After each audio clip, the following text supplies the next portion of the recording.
News now begins in the west of the continent, where Nigeria's former Labour Party presidential candidate, Peter Obi, has denied allegations that he is behind the planned nationwide protests against hardship set to begin on August 1st. In a statement on his X handle, Obi urged those making these allegations to focus their efforts and resources on assisting everyday Nigerians who are struggling with issues such as securing their next meal, obtaining education for their children, finding employment, and accessing adequate health care. He emphasized that the future of Nigeria hinges on addressing these urgent needs rather than perpetuating deceit and lies. Obi stated that his political journey has never been driven by desperation or personal gain, but by principles and a genuine care for the people. His remarks came in response to claims made by Bayo Ononuga, Special Advisor on Information and Strategy to President Bola Tinubu. In a lengthy tweet published on his X account on Saturday, the Special Advisor to the President, Ononuga, accused Peter Obi and his supporters of spreading the hashtags alleging that they're not Democrats but anarchists. Earlier, Chief Spokesman, Obi-Datti 2023 Presidential Campaign Organization, Dr. Yunusa Tanko, joined us on the news and shared his thoughts on this development. Ahmed Tinubu in 2015, who was not even a candidate of the APC as at that time, was promoting, sponsoring, as allegedly mentioned by Sheikh Usman on the Democratic Day, tagging the president as one of the people who sponsor and support protests, which is enshrined in the Constitution of the Federal Republic of Nigeria, particularly Chapter 40 of the Constitution of the Constitution of the Federal Republic of Nigeria as 1999 as amended. Now, this same president using his aides now to accuse the individual who had the opportunity. In 2023, His Excellency Peter Obi ran for election in this country, and he has the popular support of the Nigerian youth. But yet, he did not protest or support any of his members to go onto the streets and create mayhem in the cause of the fact that he did not agree with the result of the election. That shows you a clear distinction of who Peter Obi as a person and then President Bola Ahmed Tinubu as a person. With all due respect, these people are not tolerable. They don't have tolerance. I also remember in 2015, the same President Bola Ahmed Tinubu called President Jonathan a drunken fisherman. Let's also tell you that some Nigerians have tasked the nation's lawmakers to come out clean on how their donated salaries will be applied to tackle the current hardship affecting citizens. Now, this followed the announcement by members of parliament from the House of Representatives who say they're donating half of their salaries for the next 6 months to help tackle the current food crisis affecting citizens. Idong Joseph has the report. For us to make sacrifices with our salary. The announcement of the deduction of about 300,000 naira each from the salaries of about 360 lawmakers from the House of Representatives for the next 6 months had followed an appeal for organizers of a planned nationwide protest, which is scheduled to start from August the 1st, to shelve their plans. The protest is expected to get government's attention on the increased hardship being faced by citizens in the last 1 year. The people of Nigeria, your crying is right. Your complaint of hardship is right. But is the solution found in carrying placard and lining the streets? You have right to protest, our young men. But the nation first. We should be patriotic, we should be nationalists. Acknowledging the concerns of the proponent of the proposed protest, lawmakers appealed for calm, urging aggrieved citizens to allow government's policies to manifest and tackle current hardship. They expressed confidence that the policies will get the nation's economy back on track. We are appealing to our young men to give the government the benefit of the doubt. I'm moving that we amend that prayer to include that members sacrifice maybe 50% of our salary. With the gesture by the lawmakers being applauded by many citizens, they however raised concerns on how the monies donated will be delivered to those who need the support. Are they going to be deducted at source, or each person would actually release this upon payment to the central account that will be dedicated for this purpose, and then that same transmitted to appropriate government office? Some members of parliament, including several citizens, are also urging those in the executive arm of government to follow suit. Just now, we cut our salaries. Mr. Speaker, I want to appeal to executive to do so, from Mr. President to Vice President to ministers to chief executive officers. We must all come together to build a more formidable Nigeria and to ask the government of the day to look into issues that have been driving so many agitations in this country. As a country, if we want to succeed, there is the need to pay a lot of attention to the state governments as to how they apply the resources of the people. The lawmakers are also calling for dialogue with the proponents of the protest, saying if the situation is not properly managed, the protest can be hijacked by hoodlums and miscreants and lead to the destruction of properties of many innocent citizens, as was witnessed in 2020. In Abuja for News Central, I am Idong Joseph. A federal high court in Abuja has declined to halt all expenditures by Governor Siminalayi Fubara of Rivers State pending the hearing and determination of a suit filed by the Martin Ameole-led Rivers Assembly. In a ruling on the motion ex parte moved by Honorable Sebastian, Justice Emeka Nwite ordered that all defendants in the suit be notified of the proceedings. However, Justice Nwite granted another motion ex parte by the plaintiffs to serve the 5th to 10th defendants with the originating process and other applications in the matter through substituted means.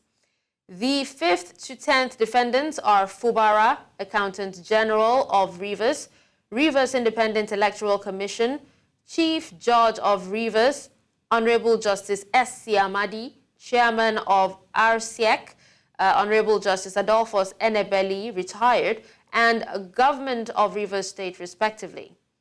The court has adjourned the case until August 7th for the hearing of the motion on notice.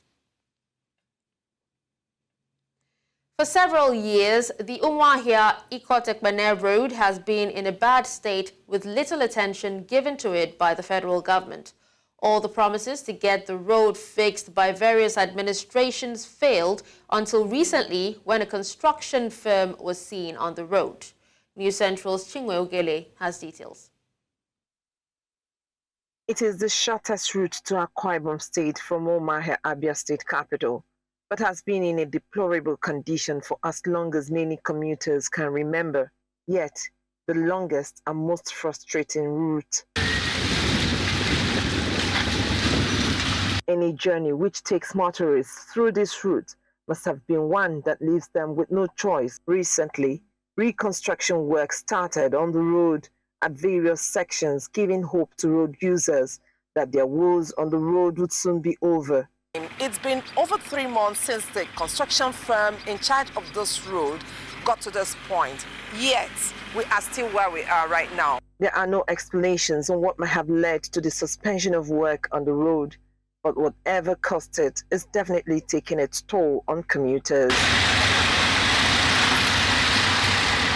What we are praying is that whatsoever that they know that they will do, let them come and do it fast so that the people will enjoy and also praise them on what they have done so far. The road is so bad that, and then it's just out of negligence and then out of neglect. It's not that the resource is not there to fix it, but then I can't really say who should have done what should be done, but the road is terrible. It's so bad. In fact, some drivers have stopped flying this route. all the previous palliative measures carried out by the federal and state governments on the road to ease movements only provided temporary succor. Efforts to get the federal government to fix the road began many years ago through the former federal legislators from Abia Central Senatorial Zone, but only got a little attention. In 2015, this was the state of the road, and by 2017, the Federal Road Maintenance Agency announced commencement of repairs on the same road. In this 2024, this is the state of the road. When the government work this road should be okay so that people will enjoy the road. We thought that maybe by now the road was supposed to be completed, but until now the road is still bad. The reconstruction of this Umuahia-Ikotep-Benin road has taken so many years, but this time around, the citizens are believing that the reconstruction work will actually become something that will come to an end someday. For the road users, it does not matter whose responsibility it is to reconstruct the road, as all they care about is for the road to be fixed. In Umuahia for News Central, Chinwe Ugele. The Nigerian army has reiterated its warning to civilians against wearing military camouflage, emphasizing that it remains illegal. Major General Onyema Nwachukwu, Director of Army Public Relations, stated on Sunday that the ban is in place because terrorists and imposters often misuse military camouflage. Nwachukwu highlighted that only personnel of the Armed Forces of Nigeria and the Nigeria Police Force are legally permitted to wear military camouflage. He assured that the Nigerian Army remains committed to upholding the law and ensuring the safety and security of all citizens. Addressing a trending video showing a soldier molesting a civilian wearing desert camouflage, Nwachukwu clarified that the incident occurred in 2021 and that the soldier involved had been appropriately disciplined. Welcome back. In Nigeria today, undergraduates face puzzling challenges in deciding what career path to pursue after graduating. For young graduates, the task of learning skills even after years in school is still daunting. Now, News Central's Chidinma Ona gives us more details in this report. Nigeria's educational system has always been a part of crucial conversations in official and unofficial affairs. Among young Nigerians, it has been a challenge coping with cumbersome curriculums in school and coming out to face a different reality. People think English is just for teaching. You just come out of school and start teaching, and to get jobs like that, I don't know, it's very, very low. But the reason why I'm actually studying English is because I want to go into journalism. But looking at it now, with the way the whole thing in the country is going, I don't know. I don't even know if I should take that path or I should just focus on what I'm doing presently. Based on what I study now, I don't think Nigeria is favorable in my course. So the best thing for me is to jackpot and get out of this country. I think, yeah. Currently, I don't feel like this whole system engineering stuff is going to take me far with the way the country is going. To many fresh graduates in Nigeria, the labor market has been unfavorable as they have to yet again equip themselves with a skill entirely different from what they studied in school. The concern becomes how the government will bridge the gap by upskilling students before leaving school. The Nigerian labor market right now is very, very tough, and I believe schools should do better in including that into their curriculum. So basically, they are not training youth for the future. So there's a perception that, oh, you go to school, you read law, from law, for example, you read law, from law you become a lawyer, and there is no provision for what if you cannot jobs as a lawyer, what do you do? The curriculum in schools should be tailored and done for when I leave school as a student, I should be able to set up myself and not wait for governments or private bodies to employ me. Another means to create a more flexible curriculum for students is taking advantage of what today's technology offers. As a country, I think Nigeria needs technology to solve a lot of our societal problems, to be able to also, gain access to education at the highest quality. The beauty of technology is that it can democratize education, which means that you can reach millions of people with education. Virtual teaching now is the norm in most courses. So technology, I think, is at the heart of our development as a nation. As we tackle the problem of rigid tertiary education curriculum, more young graduates should equip themselves with beneficial skills, as learning never stops. In Lagos for News Central, Chidinma Ona. Members of the Miyetti Allah Cattle Breeders Association of Nigeria have dismissed claims by several Nigerians that the newly created Ministry of Livestock Development has been created to promote the controversial Ruga initiative, which has seen nationwide condemnation. The group, during a press conference in Abuja, says that claims that the creation of the ministry is aimed at promoting a Fulani agenda is false and misleading, but its creation is to boost livestock production in the country, leveraging modern technologies, thereby guaranteeing bigger returns on investment. Talk of livestock, it goes beyond cows. We are talking of pigs, goats, sheep, fish, donkeys, camel, etc., etc. And therefore, we are highly disappointed by the comments of some very educated people in several interviews granted in the media, equating creation of the ministry to the Ruga project of the last administration, and insinuating that it is a Fulani thing, and also as an attempt to take other people's land by force to settle pastoralists. These myopic commentators are so entrenched in their anti-Fulani sentiment that they fail to see the bigger picture and the opportunities open to veterinarians, animal scientists, beef and dairy processors, range managers, investment bankers, etc., etc. In fact, we are not supposed to be defenders of this decision. But the fact that we had been in the forefront in calling for the creation a humanitarian organization in partnership with Lagos State government agencies, Lagos State Parks and Gardens Agency, and Lagos State Coconut Development Authority has moved to address coastal erosion by planting 10,000 seedlings of coconut between 2024 to 2025, starting with 1,000 plants in Okwaja on Sunday. This comes few days after the commemoration of the Lagos State Tree Planting Day. News Central's Betty Nangweli reports.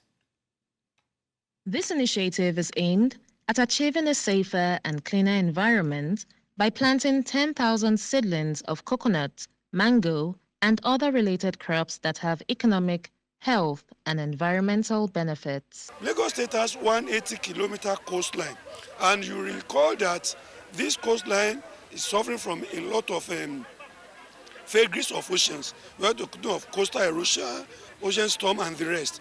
And it's only coconut that can be the shield between the sea and the land. So that's why we are concentrating more effort in coconut planting. Global warming we have experienced in the last 3 years is alarming. You heard one of our speakers told us that the UN Secretary General declared last year that this is an emergency. And conscious of the fact that we are living in a world that is changing on a daily basis because of our actions as human beings, we need to conscientize the world, and we are commemorating this with planting of 1,000 trees, commemorate our action plan against the degradation of the environment. Planting of trees is one of the easiest and most sustainable ways to positively affect the environment. Planting more trees will contribute to global reforestation efforts, restoring lost forests, repairing damaged ecosystems, and mitigating the impact of climate change. Anybody who doesn't appreciate the value of the trees, try holding your breath for just 5 minutes. Very, very difficult, if not absolutely impossible, because the trees are giving you your most essential commodity, and that's the oxygen. But they're not only just doing that. They're stabilizing the soil. The root zone of the trees stabilizes the soil, reduces erosion. And they're not just doing that, particularly because these are coconut trees. Humans, animals, and the environment depend upon trees for survival. Afforestation is therefore essential to maintain balance and an optimally functional ecosystem. In Lagos, for News Central, Bettina Nwili. Nigerians have been reminded of the urgency for much-needed energy transition as the nation runs out of time to meet deadlines set to achieve action goals. This was as climate change mitigation advocates took to the streets of the nation's capital, Abuja, raising an alarm on the ticking climate clock in Nigeria. The clock alerts world leaders on the time needed in their administrations to act on issues concerning climate change. News Central's Emmanuel Bagudu reports. Nigerians, mostly consisting of women, girls and youths, on the streets of the nation's capital, Abuja, alerting the country of the time left on the climate clock. They are seeking for political goodwill in governance, hoping to secure their future, which they say should be free from climate change challenges. On Monday 22nd by 5 p.m., it will turn to 4 years, so we'll have less than 4 years to act.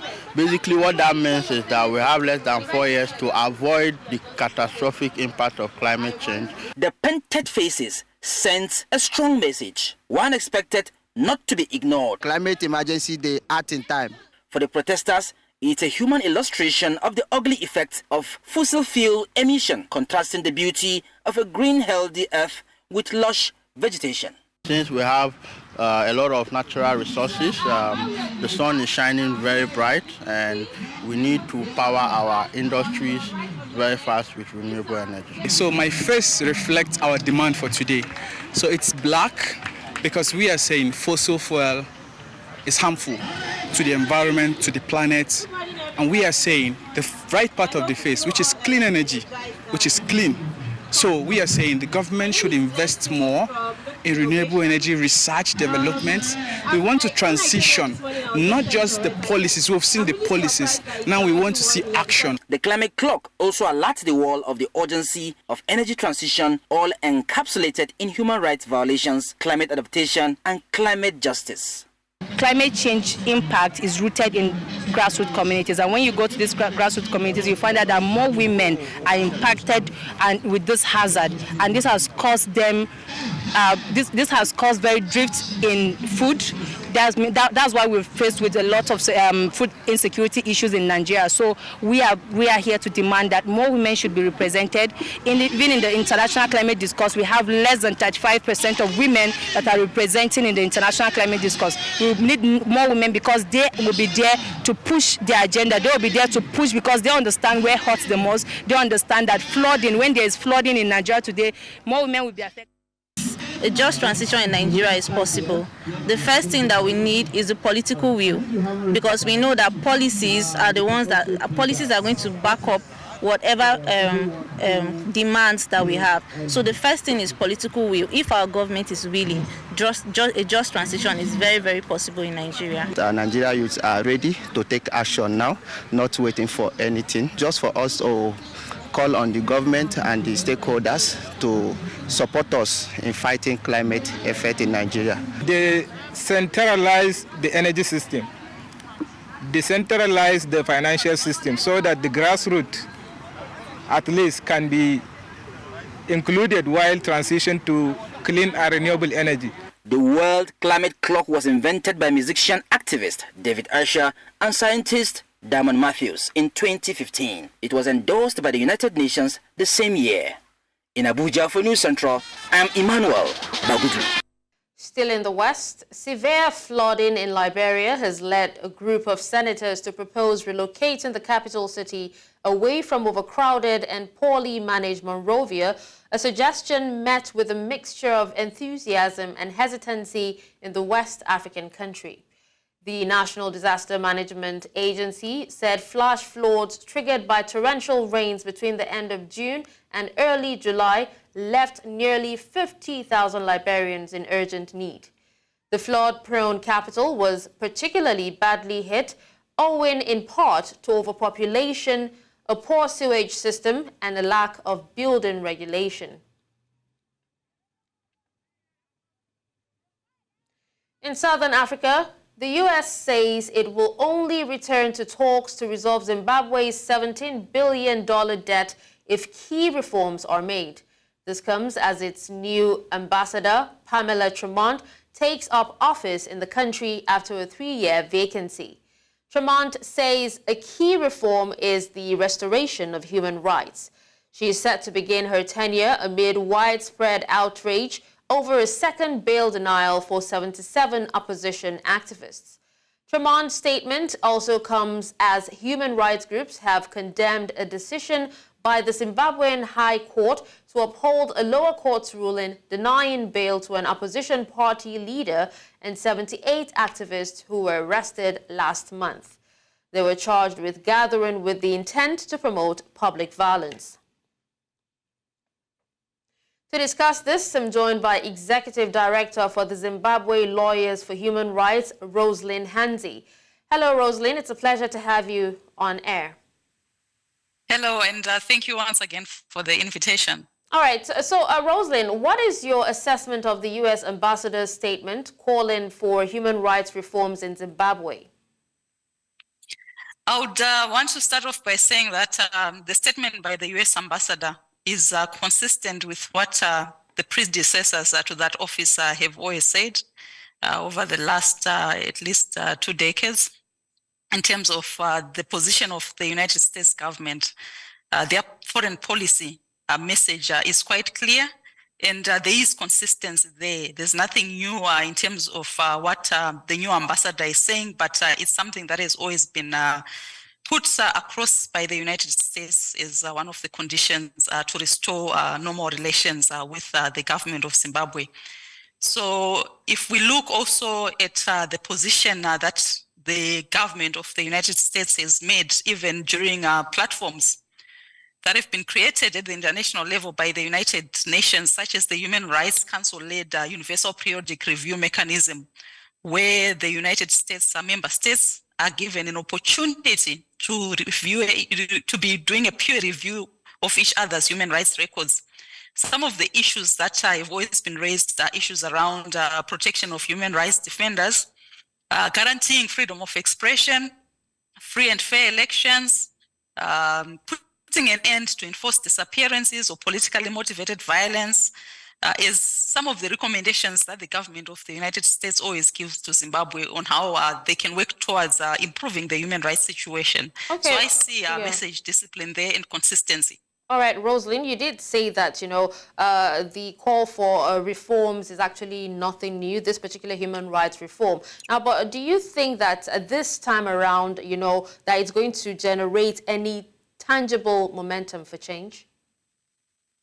Well, we definitely hope that going ahead, as the president of Zimbabwe has said since he took over following the change of government in 2017 and subsequently following the elections that we have had in 2018 and 2023.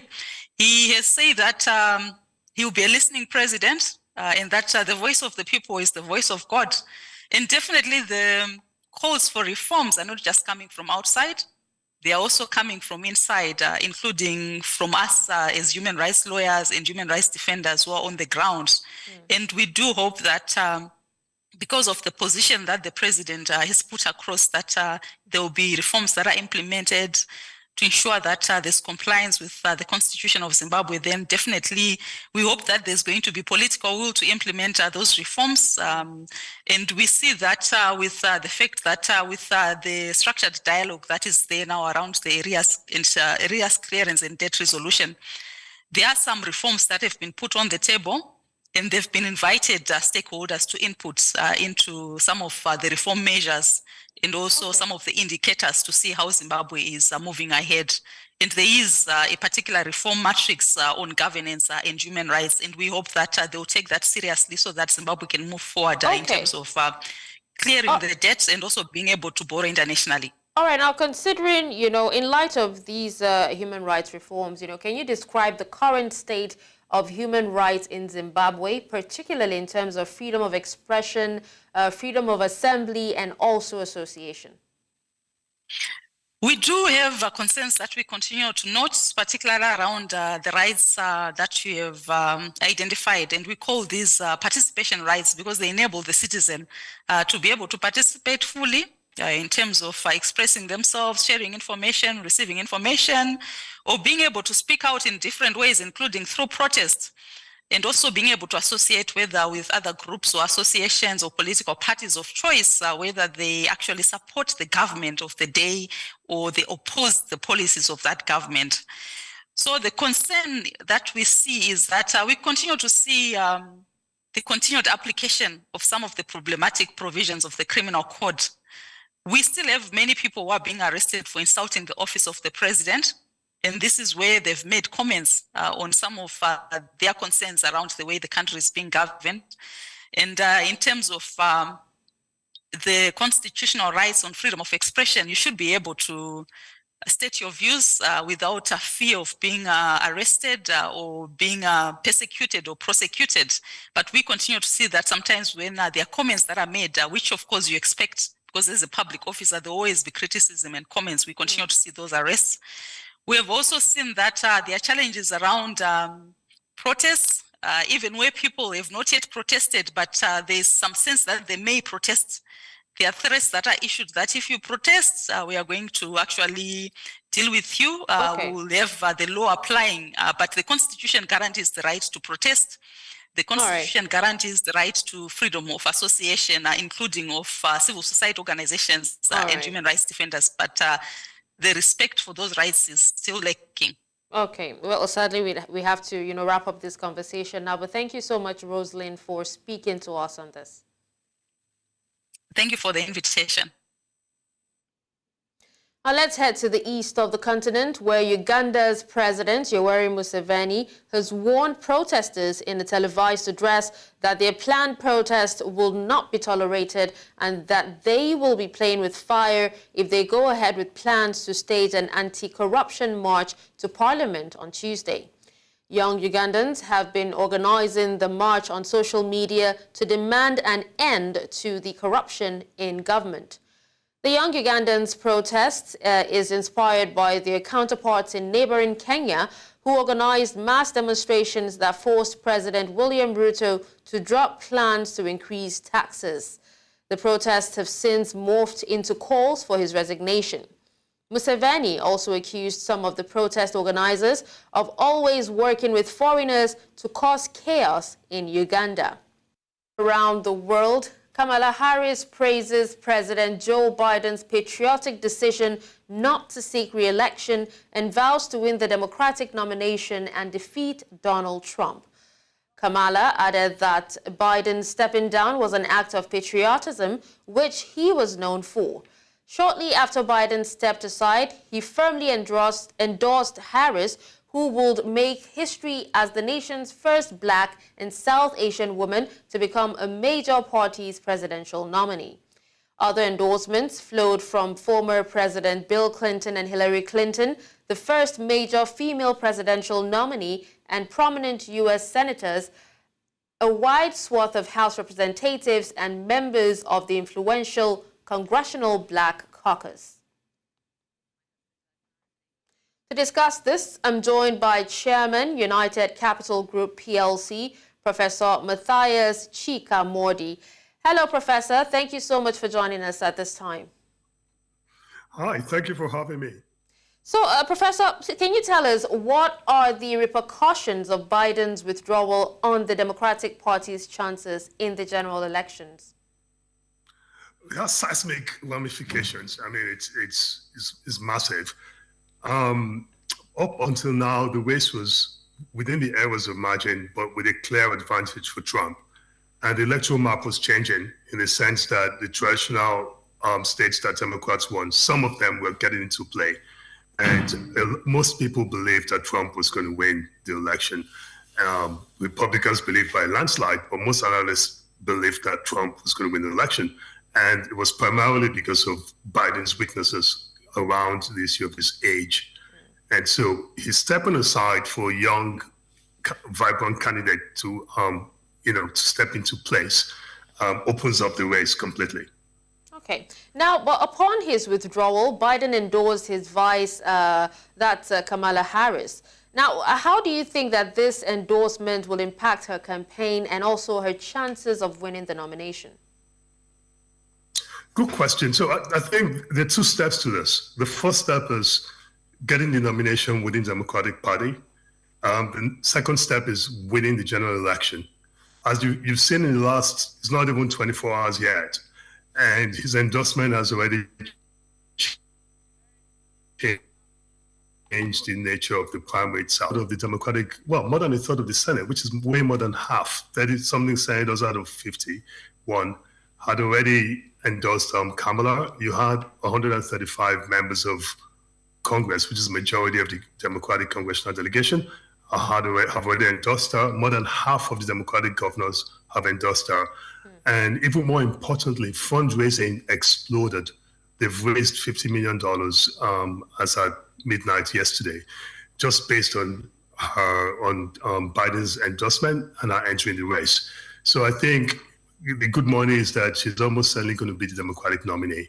And then that takes to the next stage. How does she prosecute the case against Trump, and what are her chances in that race? And we could discuss that for hours. But the bottom line is that it's a game changer. She's likely to be the nominee, and suddenly Trump is going to be the old man on the ticket, and you're going to have a different kind of race. Well, Prof, let's talk about how, Biden's withdrawal will affect the millions of Americans who are counting on him to lead the country for another term. Now, do you think that the Democratic Party will be able to balance the need for new leadership with the risk of alienating loyal supporters of Biden? This is a very good question. I feel that Democrats in general and independent-leaning Democrats are quite different from MAGA supporters and those who support Trump and majority of Republicans, in the sense that, and this I'm not being disrespectful, but the fact is that today's Republican Party, the MAGA movement, is organized around President Trump. Some call it a cult of personality, and they are fiercely loyal and they're very energized about Trump. But Democrats have never been really excited about Biden in the way Republicans are about Trump. And Democrats have shown a willingness to look more at the issues than the personality. So, but having said that, there are certain demographic groups that Biden resonates very well with. And some of those groups might not necessarily resonate with, say, Kamala Harris if and when she becomes a candidate. These are mainly the demographic that Trump does well in, and that's non-college educated white males. And yes, Trump beats Biden there, but the concern of many is that the margin against Kamala might even be more. Now, there are many voters who would say, because Biden is not the nominee, I'm now going to vote for Trump. I feel that there's very, very little evidence that you're going to see any significant movement in that sense. Well, Prof, you would also agree, that Biden's withdrawal seems to have given the opposition enough armor to attack. But how do you think that the Republican Party will leverage Biden's withdrawal to their advantage in the election? It's very difficult. It's going to be difficult for them. And to answer your question, first of all, it's going to be very difficult for them because they've worked up the assumption they're going to run against an old man who was visibly showing signs of aging.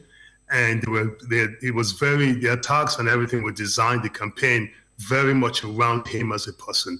Now, that argument stops holding water when it's a younger candidate and it's a female candidate and one who can push back against many of the arguments against them.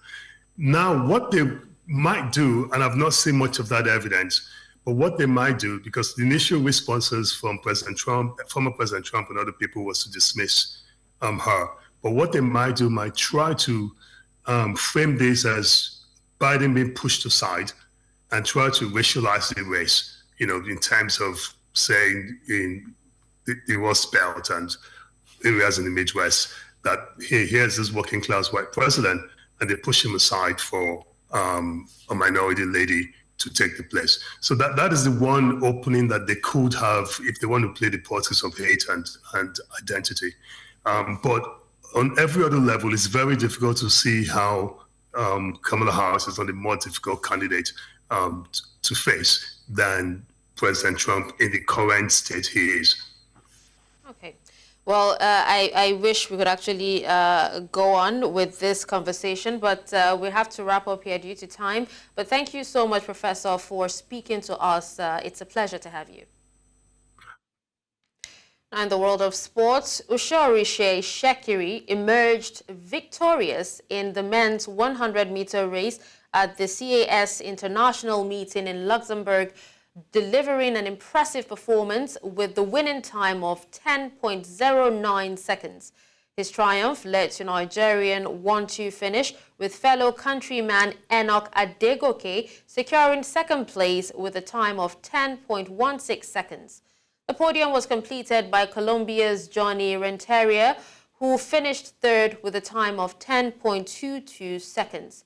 Ishekiri's win is a testament to his growing prowess on the track as he continues to make a name for himself in the international athletic scene.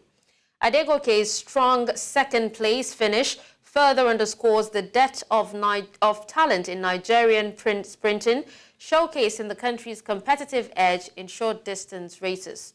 The CAS International meeting is known for attracting top-tier athletes from around the world, and this year's event was no exception.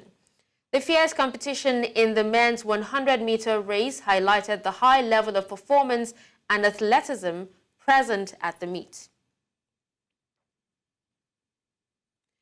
A total of 30 women coaches have concluded the first of a 3-module CAF C license program in the federal capital, Abuja, and are expected to commence a 2-week internship with different teams in a few days.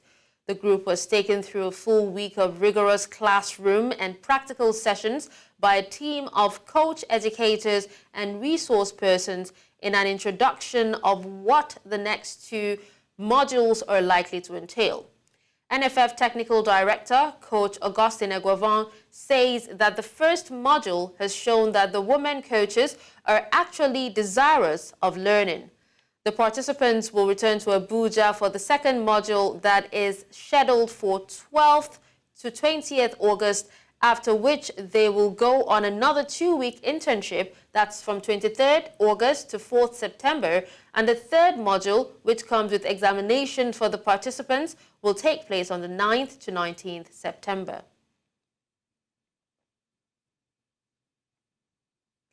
And that's all at this hour. But before we go, let's take another look at some of our top stories. We told you that Peter Obi tells presidency to spread relief to hungry Nigerians and not lies. We also told you that Uganda's President Museveni says protest organizers playing with fire. Finally, you heard that VP Harris pledges to win nomination as Joe Biden withdraws from U.S. presidential race.